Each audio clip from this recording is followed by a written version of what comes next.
Marker?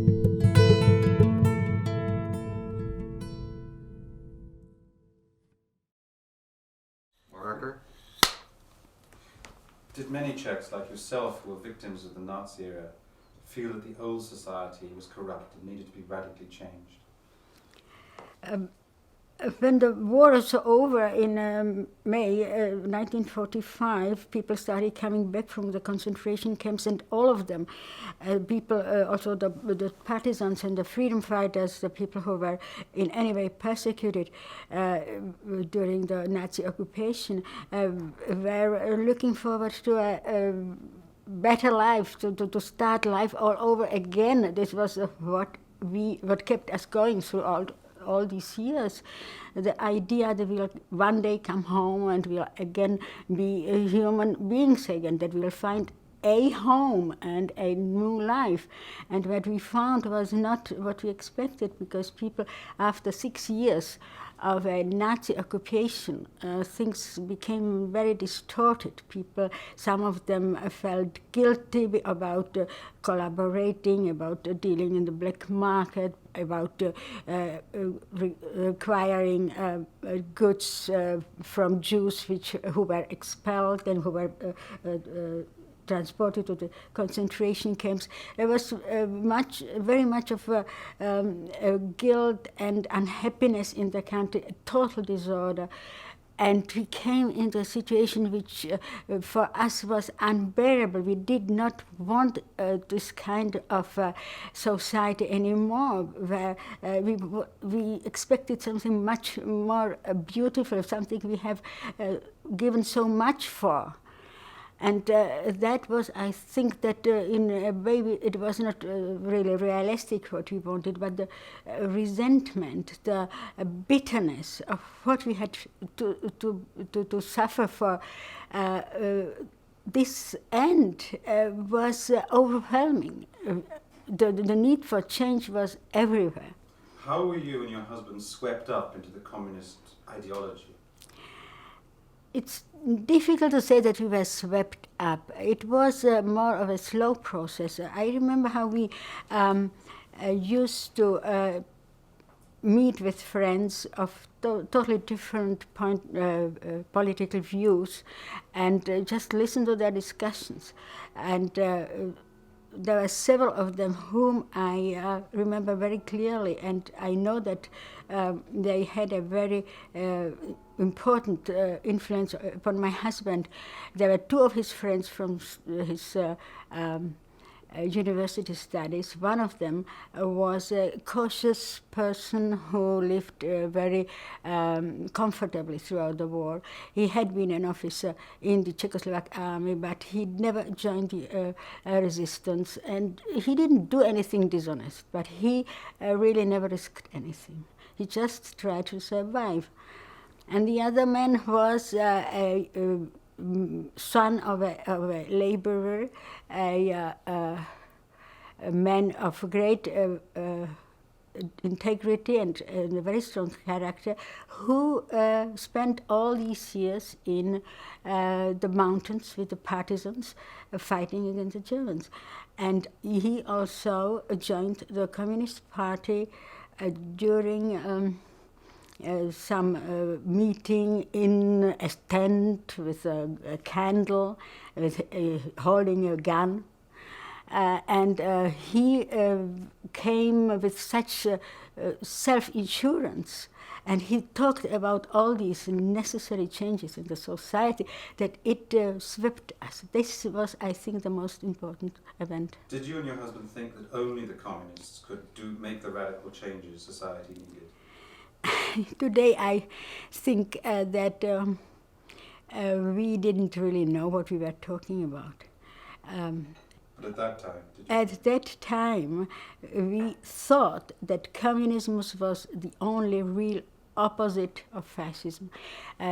Most of the things we have experienced in the camps were pointed to this, because the Germans in the last month in the camps, they were trying to rush to the West to be captured by the Americans. There was afraid to death of the Germans.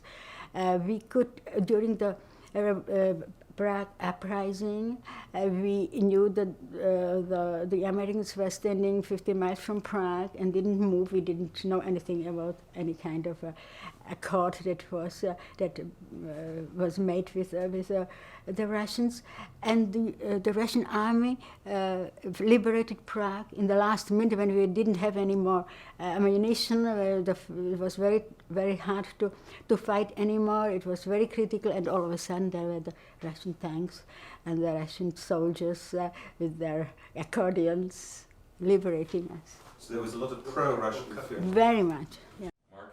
Marker? Was there pro-Russian feeling in Czechoslovakia? Yes, at the time the Russians were considered our liberators and those who fought most ardently in the war and who also had so many casualties. So the feeling was very, very positive. After the communist takeover, how relentless was the propaganda in daily life? It was absolutely ever present all the time. From the morning you heard the news, you read the paper, you heard the propagandists who came all over the place, who lived with you in the same building. Usually the concierge, the janitor of the house was also a propagandist, someone who watched over you, someone who told you where to go for the meeting. The meetings were in the streets, in the buildings. Each street had several points where people met. Some of the comrades spent a lot of time in the streets, just looking at people, what they do, how they speak. The conversations in the stores, all was about politics. Marker? How did people feel about this propaganda after a while? Did they believe it? I think that some people did. It is true that if you hear the same thing repeated all over again, and if you sometimes listen to people who you have known all your life and to trust them, and then many people did believe it to a certain extent. Of course, with many other people, it became very unpleasant, and also because Czech people are very skeptical and they are cynical and they like to poke fun at everything. After a while, this became the way of listening to the news and reacting to it. But many people, especially the young ones, really believed all that and were very enthusiastic about it. So it was divided. How cut off did you feel were you in Czechoslovakia in the Stalinist period from the West? Totally. I think that some people managed to get some news.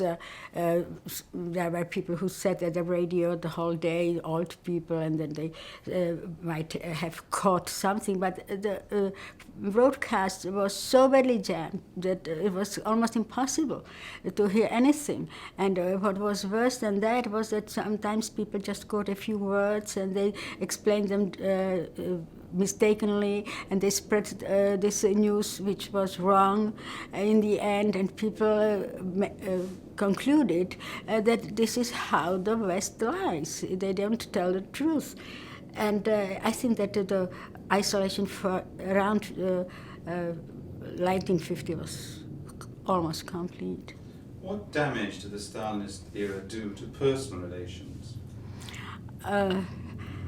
I think all personal relations had to take the second seat in a person's life, because the most important thing was the party. You were supposed to love and cherish and obey the party as you would God Almighty, because it was like a religious sect. You were not supposed to have your own opinion about anything. First, in your mind should always be what is good for the party, because what is good for the party is good for everybody, for humankind. And if you don't see that, it's your fault. You are at fault because you don't think properly, you don't think right. You have to educate yourself, and you have to change yourself. The party has the supreme truth. That can't be changed. You have to change. Was the Communist Party and communism like a sort of religion then? Yes, I think that the only accurate way to explain it is to compare it to the religious order, because what it gave to people is the security they have lacked at that time, the belief they needed, the faith they needed, and also the security of being right, doing the right thing, believing in the right thing. And all our efforts were at that time to adjust to this, to make ourselves better communists. On the other side of the coin, was there personal fear, distrust?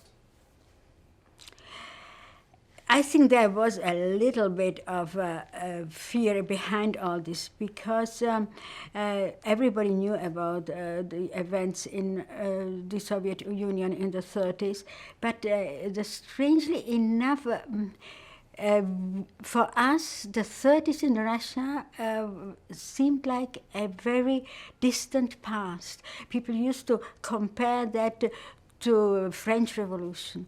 They would say, well, you can't condemn democracy because of the excesses after the French Revolution in France, or you can't condemn Catholic Church because of the Inquisition. Every history has its dark moments, so it's very long ago, and it's past, and anyhow in Czechoslovakia everything is going to be different. But when it got much worse, when the high tide of Stalinism hit you, the show trials and so on, was there then more of an general atmosphere of fear?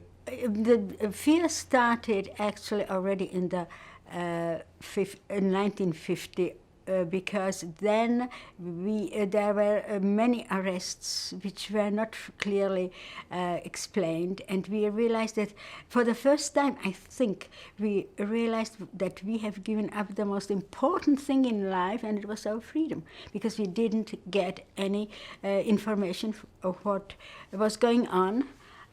How the state was run, who made the decisions, and all of a sudden we saw that people are being arrested, that they disappeared, and at the first everybody said, well, these people must have done something wrong. They were probably some enemies, they were spies, they were saboteurs. But after a while, when there was someone arrested about whom you knew he was a decent, honest person, the fear began to grow. Did this fear also get inside families? Of course, people were afraid of their own spouses and children, especially children. It was quite clear, even to the smallest children in the first grade of school, that they must never speak about anything that was said at home, that it was were two separate worlds, your private life at home, and then the life at school, that you never must repeat anything that was said at home. Could you tell us a little bit about the cult of being working class and loyal to the party at your workplace?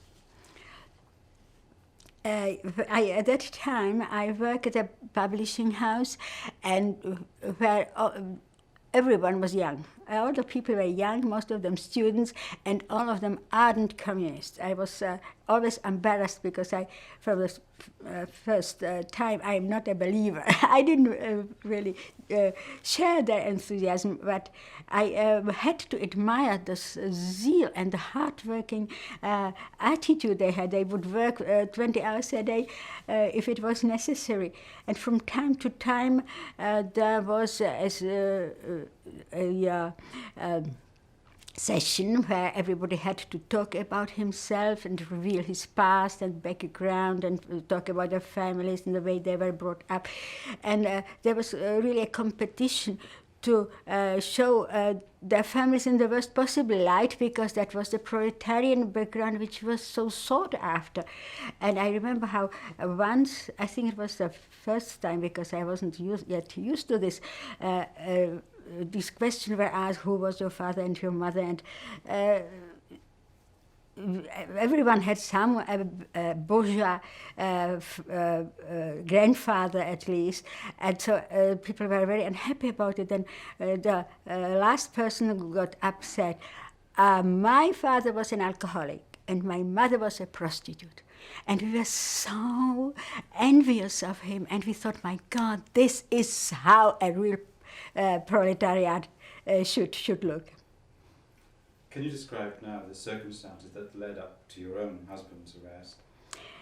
My husband was, at that time, he was a deputy minister for foreign trade. He was in summer 1949, he was sent to England to conclude a treaty with Great Britain, and anyhow he had all his contacts, all his dealings were with the West, and he was hoping that for good economic relationships with England and the West, and he. For that matter, he had many contacts with the West, and was really in much danger for all that. But I didn't realize it then, only because in 1951 it was already quite a number of people who were arrested and who disappeared, and some of them people we knew were incapable of doing anything criminal. And we lived especially I lived for months and months in great fear, great anxiety, because I thought something's going to happen. This is like an avalanche, and every day it was dark and darker. And then in January 1952, I spoke to my husband in the evening, about 10 o'clock, and then he said he was still at a ministry and he was very busy, he would come a little later. So I went to bed, and then after midnight, 5 men came into my apartment, brought with them my husband's attaché case, and announced that my husband was arrested and that they were going to conduct a search of the apartment. I only later found out that my husband's car was stopped when he came into the street. The whole street was flooded with lights, and the arrest was made like something like a sequence in a spy movie.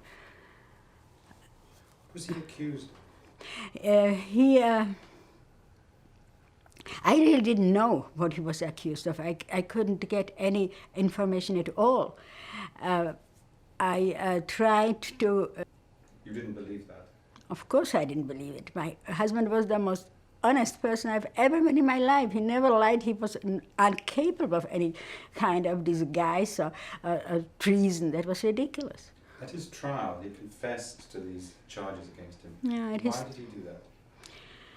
First of all, from what I heard later, he was threatened that if he didn't cooperate, our son, our child, who was little at that time, would be taken in a institution, and I would be put into prison too. And I think that was the strongest argument with him. I know that all these people were treated by, very cruelly. I don't know whether they were really tortured, but it was not far from torture what they had to go through. But I don't think that would have... My husband was also 4 years in the concentration camps. He was in Dachau. He had been through a lot. He was not easy to break. But I think this argument, I think the main reason why my husband gave up was that he eventually, finally, in the in the prison found out that he was wrong in believing the Communist Party. We had a conversation, we had it in only a few weeks before his arrest, when I finally told him that I didn't believe he was right in trusting the party, that I thought it was totally wrong.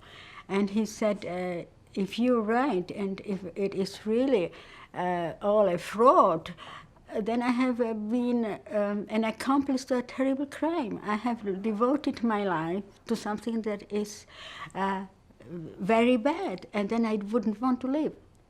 Could you describe your very last meeting with your husband? My last meeting with my husband took place on December 22nd. The trial was over. The whole trial of the 14 people took a week. And there were 11 of them were condemned to death, for the death penalty. And the sentence was to be carried out on the 3rd of December. And the 2nd of December, the evening of the 2nd of December, 2 men came to my apartment. I was just thrown out of the hospital, and I was in bed. And they said, if you want to see your husband for the last time, you can come with us, but if you're sick, we'll just leave. And so I begged them to wait and let me get dressed and come with them, so I did. And they took me to the prison, where there were small cubicles. They put me in one of those and asked me to wait. And after a few minutes of waiting, they took me to a larger room, which was divided by a double mesh of wire. And there I waited, and I said I was going to bring up our child, and so that he would become a good man, that he shouldn't worry about us, that everything is going to be all right. He said that the Minister of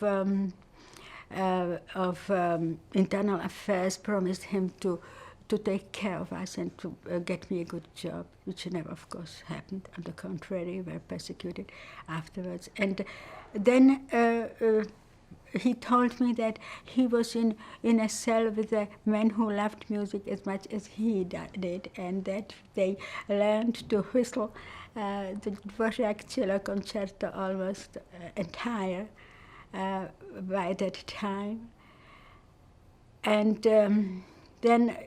What happened to you and your son after that, after your husband was executed? I was in a very bad health at that time. I was very sick because I tried to work too hard and under very bad conditions, and I couldn't get any treatment, which was the main thing, because I needed my health to be able to provide for the child, and I just couldn't get. The doctors were afraid to look at me. So after my husband's execution, for several weeks, I was just laying in my bed in very bad condition. And then the people from the ministry came and so forth. So our everything we owned was confiscated. We were only given a bed and a child's bed and a table and 2 chairs and a few plates and forks and so forth. That was all we had left, and then we were moved to out of our apartment to a very small room in an old building where there was no plumbing and there was no heating, and it was a very, very tough neighborhood.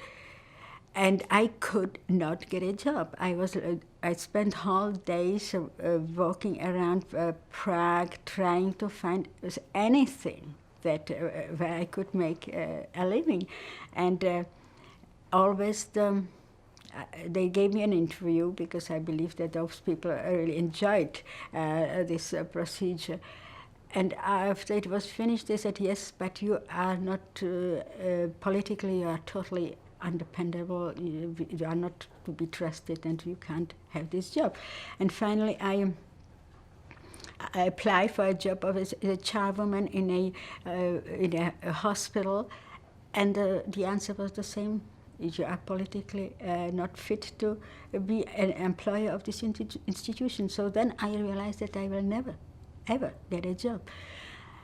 And I started, my original job was as an artist, as a graphic artist. So I started getting work, freelance, under different names. It was, I think that it was just through the kindness of my friends that we survived the first year. How long was it before the party admitted that the charges against your husband were false? In 1963, I received a letter to come to the Central Committee of the Communist Party, where I would receive some news about the trial of my husband.